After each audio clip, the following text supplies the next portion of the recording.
believe God created each person beautifully in their own form. Because different people have different features. And it's especially now with the trends. If you look at old trends, it was about taking away and creating the perfect nose or the perfect pout or the perfect eyes. And there were measurements and all of that. And that's well and great. But if you take, and I always tell my patients, I give them this exercise. If you take Halle Berry's eyes and you take J-Lo's nose and you take Salma Hayek's lips and you put them all on one face, they look incredibly funny. And I've done this exercise when I did a talk before about science meets art. It really is something so important when you realize that you've got to celebrate your own features, and chasing somebody else's features may not necessarily suit you and take away from your identity.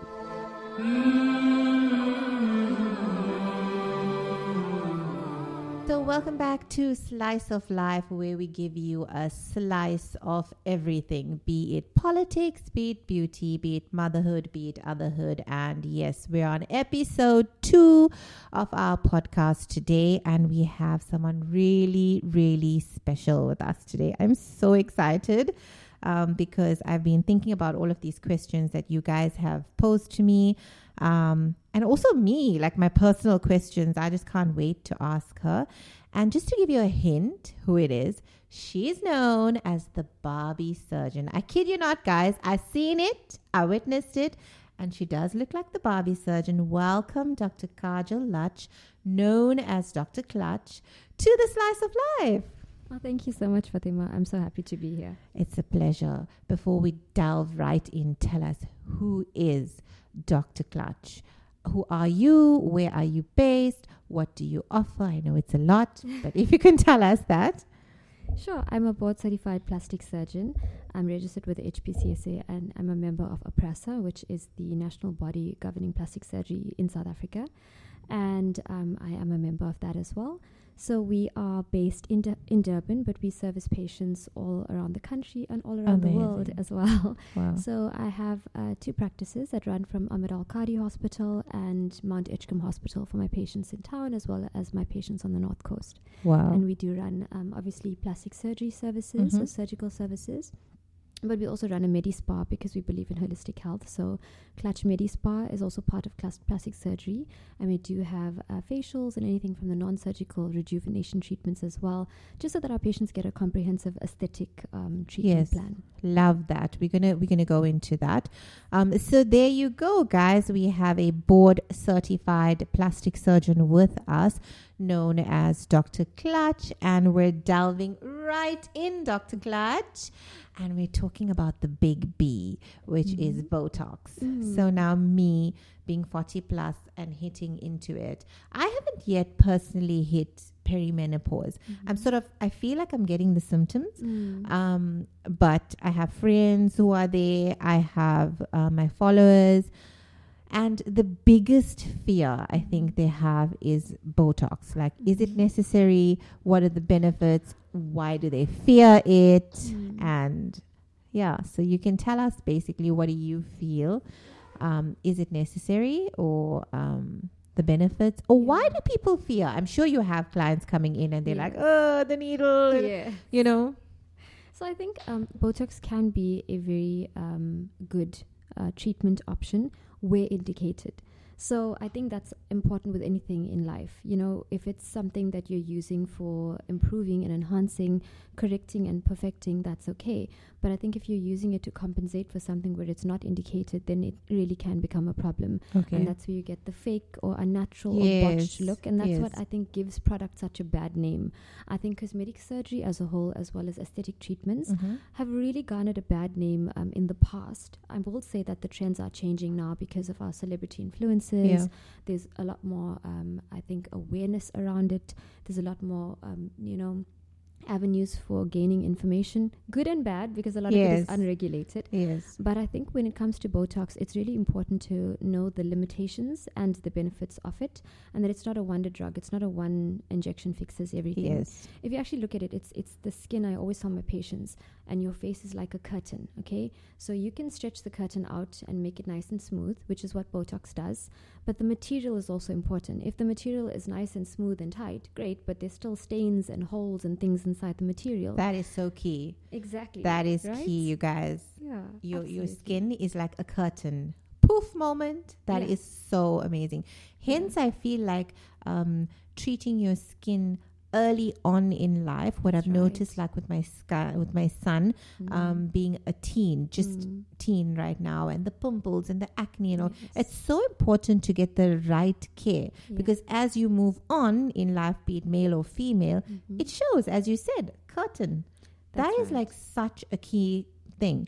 Also, I feel like, and I know this is just going to be like walking on eggshell moment, but like it's an Indian thing, I feel.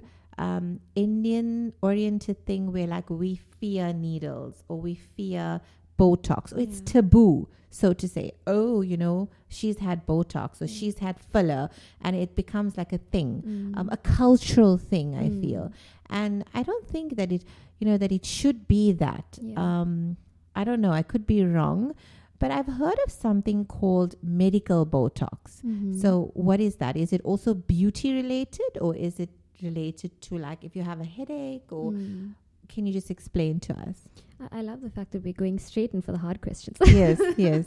Because we're delving right in, hence slicing through. No, that's good. I mean, you don't hold back, which is great. It is a very taboo subject, obviously getting injectables and getting Botox and getting filler and things like that.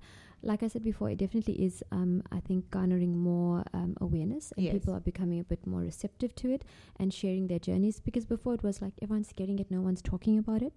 However, you are quite right. There are medical indications for Botox, and funnily enough, Botox actually began, I think people discovered that its benefits were around from actually an ophthalmologist who was using it to treat eyelid problems. Wow. And then he suddenly noticed that the skin around the eyelid that he was treating, because it's a paralytic, right? So it paralyzes the little muscles that cause wrinkles. So when he noticed that he was using it for treating eyelid issues, he then noticed that the skin around the area was actually very smooth and wrinkle-free. Wow. So then it became almost one of the side effects or other benefits of it, that we now start using it. And that's the reason it's gained popularity. But Botox has been used for many decades for other things. So patients that have paralysis, that have spastic muscles, so very, very tight muscles, cerebral palsy, kids as well. And definitely people with migraines. It has been shown to also use. Yes, I read that up. Yes. Yeah, so very many medical indications as well. So if you would give somebody, say, with a migraine, you would inject here, or where would you inject, on the forehead, or? Yes, so there's specific points, because migraines are also caused in specific points. Right. So there's different nerves, and you have to find out what your trigger points are. There's nerves at the back of your scalp, which is called your occiput. Right. There's also nerves here in the front of your eyebrow, which are your little supratrochlear and supraorbital areas. Yes. And then you may also get temporal headaches. So it does depend where the migraine is originating from. And we've done anatomical studies to actually show that a lot of it's from here, but sometimes you have to inject different areas as well, just depending on where the pain is radiating from and where we can pinpoint the cause of the migraine. Yeah. So that definitely works. And also sweating has been a big thing. I see that a lot in my practice. So the medical term for sweating is called hyperhidrosis. It can be very, very... Are you meaning like sweating on your face, or sweating as in like... So everywhere, the face, the palms, under the armpits, the soles of the feet. I've got this is like so interesting. Yeah. That will come for Botox or anti-wrinkle injections, because it does help with sweating. It decreases sweat production in your glands. Yeah. That is like, I never knew this. Yeah. I'm like amazed. Sure. Another thing I've heard about Botox, well, for me, as I said, being post 40, is that you have this, what do you call this? It's called the nasolabial lines. There you go, guys. That's the medical term. And I noticed that as you age, it kind of becomes very deeper. Yeah. So I was reading up about it and the benefits of it, if done correctly.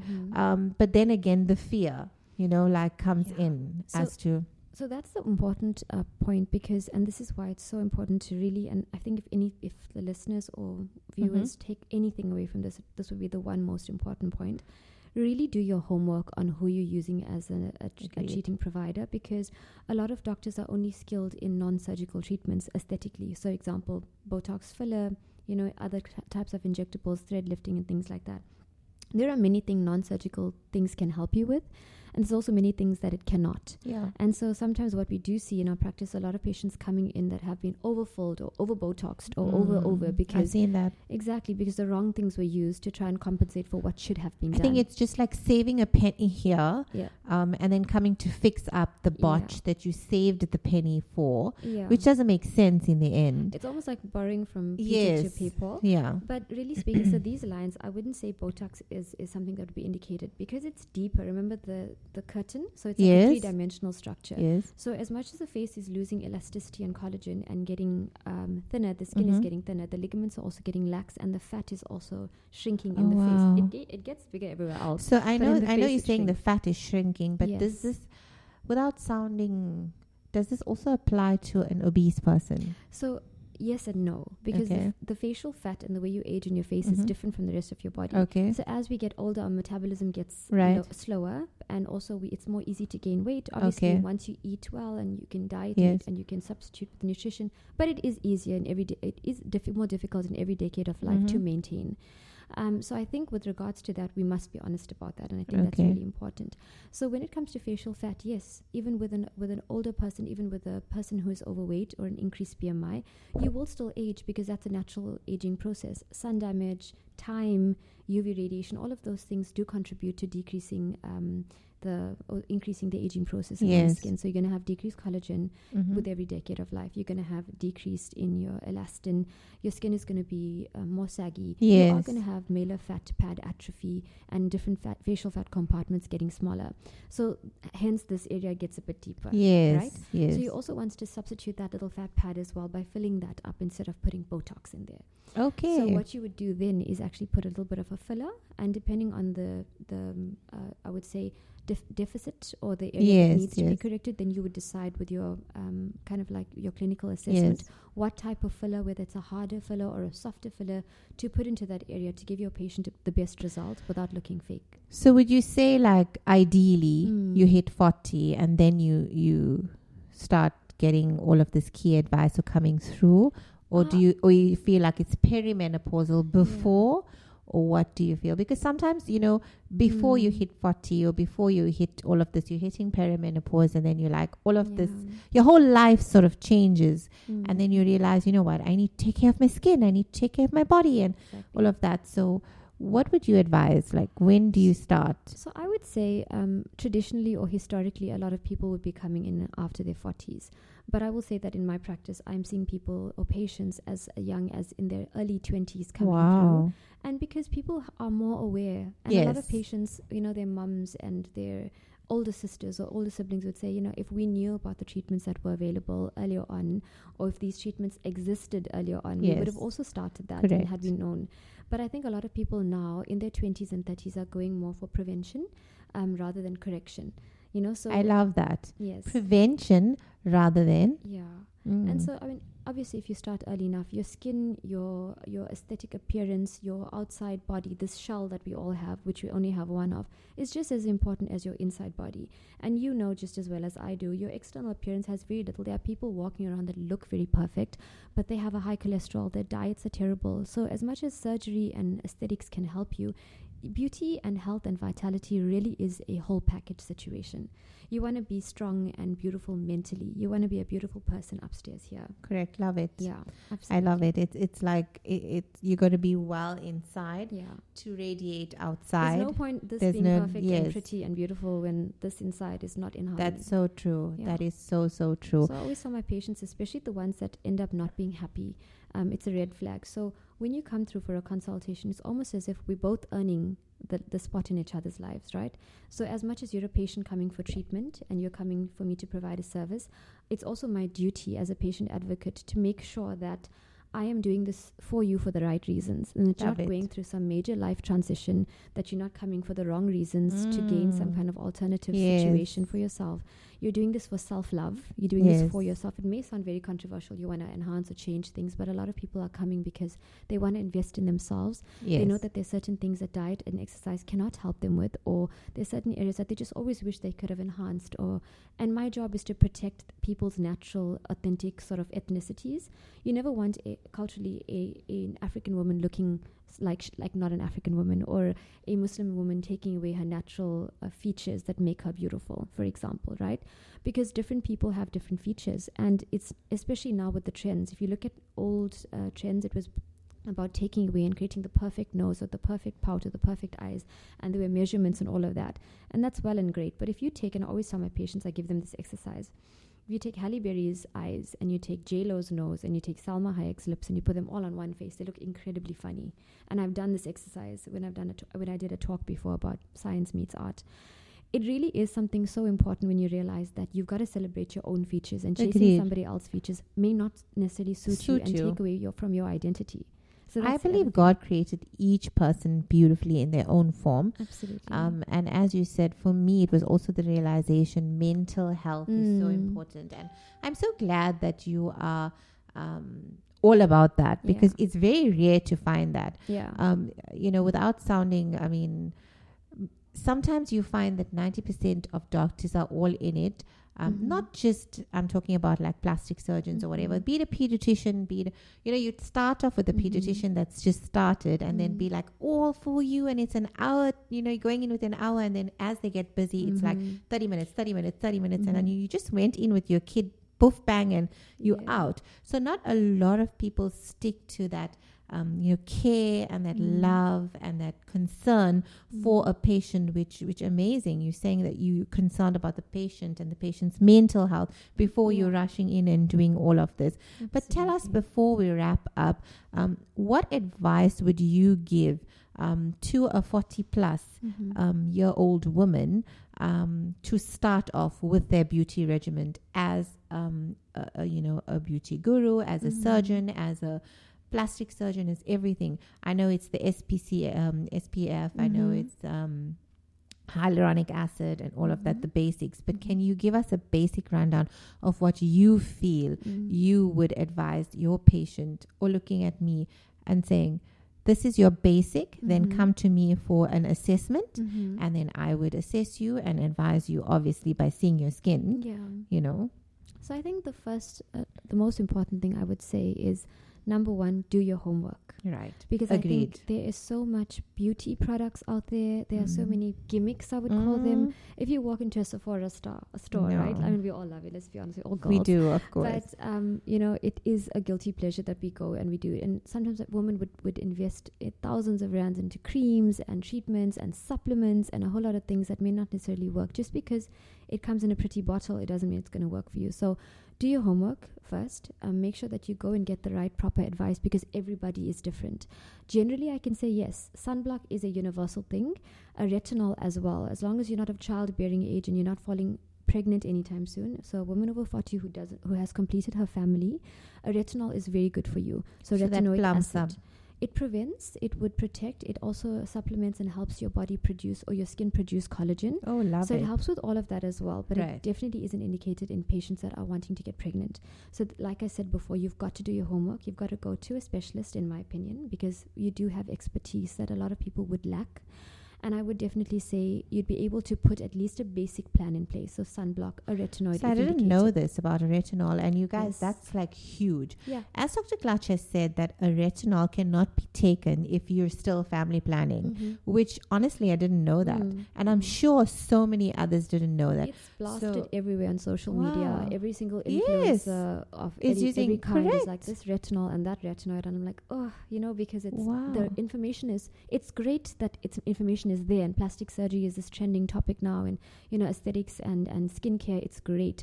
But at the same time, you've got to take everything that you see and read out there with a pinch of salt, okay? Because there's a lot of things that would help your body, and there's a lot of things that would harm your body. So you definitely want to use the right things at the right time. Correct. Yeah. So you said it is do your homework and seek professional advice. You can definitely use a retinoid if you're not getting pregnant, and even if you're younger than whatever age it is, and if you can start using a retinoid in your 30s, I would say, even late 20s. But obviously, if you're family planning or if you're falling pregnant, then there's times that you've got to stop it, and you've got to wait for that that drug to leave your body, and make sure that it's a safe time before you can actually do that. And everybody's different, so that is definitely something that I would recommend. Retinol is extremely important for somebody's skin, for prophylaxis and prevention, but also for correction.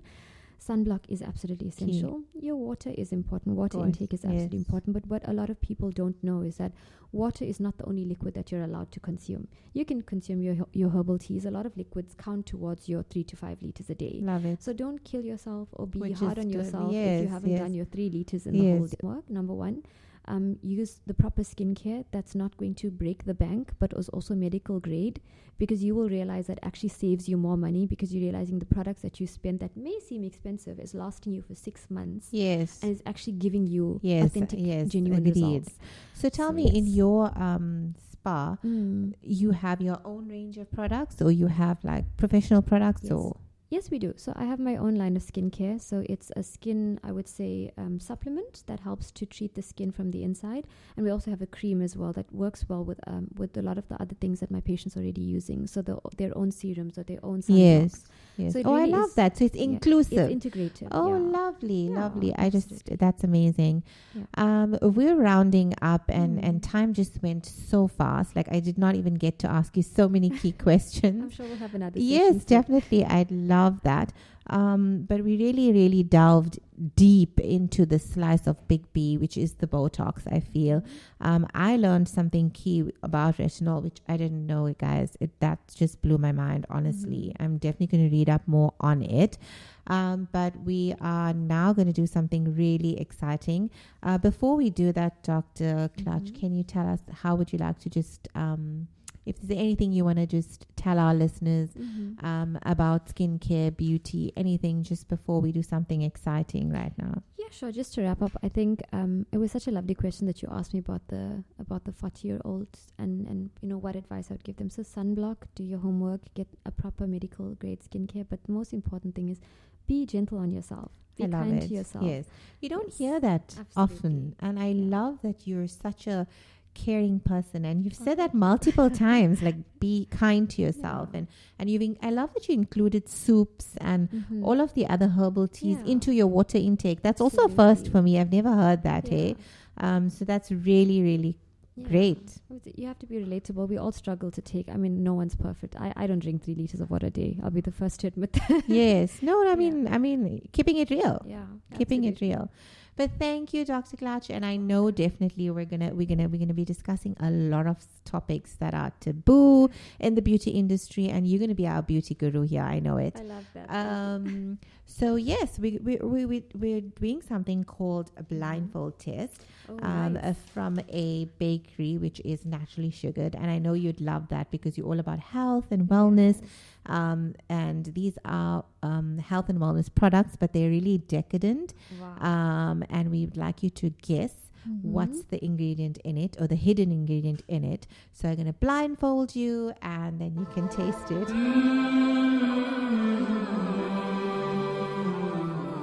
It's also such a vulnerable thing, right, to be blindfolded, because you really have to rely on your other senses. Game to do this. Oh, this is so much fun. Okay, I'm here. So can I just pick it up? Okay, so that's the first one. You can guess what is it. It was the wrong day to wear white today, right? But don't worry about the mess. We'll clear that up. So yeah. I'm just gonna go for it. Go for it. Yes. Oh, that's amazing. Wait, let me just take a moment. I'm getting chocolate. Correct. Chocolate? Yes, it's chocolate. Correct. I don't know if it's like more of a brownie or a muffin consistency. Yes, it's a dense muffin. Oh, it's so lovely. It's really, really good. Like I could have this with a cup of coffee. Yes. So there's a hidden ingredient in it. Obviously, there's no refined sugars. There's no refined flours in it. But there's a hidden veg in it. What? Okay, let me guess, because I'm training with all the veg. Is it sweet potato? There's 2 veggies in it. Okay. Is sweet potato one of them? Sweet potato one, yes. It's really good. You're definitely a foodie. Who knows how healthy cooking? Yeah. Okay. I don't know if I'm getting... Okay, no, let me just... I am a foodie, so let me just... I want to say avo, but... I don't know. Okay, so it's not avo, but so far you've got one, two. It's something giving me a texture, so it's either like a coconut or a nut or... There's some kind of fiber element. Yes, there's flaxseed. There we go. Yes, but the other veg that's in it is actually pumpkin. Oh, wow. Yes. That's how you get so dense. Yes. Oh, it's lovely. Yes. That's our next one. Yeah. And you can guess. Okay, Go let's for go. it. Have taste and.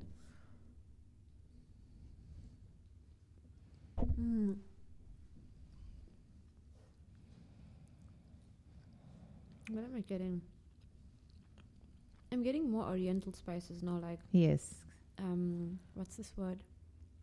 Elaichi. Correct. Cardamom, my ilachi. God. Yeah, Love I'm it. getting Yes. cardamom. Wow. Okay. Ilachi. Yes. We are Indians. We're Ilachi Indian, it yeah. is. I'm proud to be Indian. Yes. Ilachi. I'm getting that, and it tastes like an amazing piece of, like, I don't know, like some kind of barfi. Oh, dessert. I love it. in a way. It ain't a barfi, but you it's I can take your blindfold out. Okay. This tastes oh my gosh, this is like a crunchy. Yes. This is amazing. So it's like Honestly. a crunchy, and that was the muffin that definitely has ilachi in it. You really are a foodie. I can't believe how amazing they taste, even though they're like packed Yes. with veggies. Yes. And that also has hidden like good elements in it. It has hemp and flax seeds and all of that wow. in that, which is again good for I the love gut. flax seeds. Yeah. Yeah. So I'm so glad that you were game to do all this and That's to such a blindfold test our naturally sugared products, Dr. Klutch. Did you enjoy them? I loved them. Love it. Guys, that's a wrap with our beautiful Dr. Klutch. And we've wrapped up today with our blindfold test, tasting these gorgeous health items by Naturally Sugared. This is Slice of Life, episode 2. We hope you guys enjoyed it. And of course, head on over to Instagram. If you have any more questions, post them through to us for our beauty guru. And we will definitely tackle all of the questions that you fear asking. Ask away. We're here to answer. This is Slice of Life with Fatima Motala.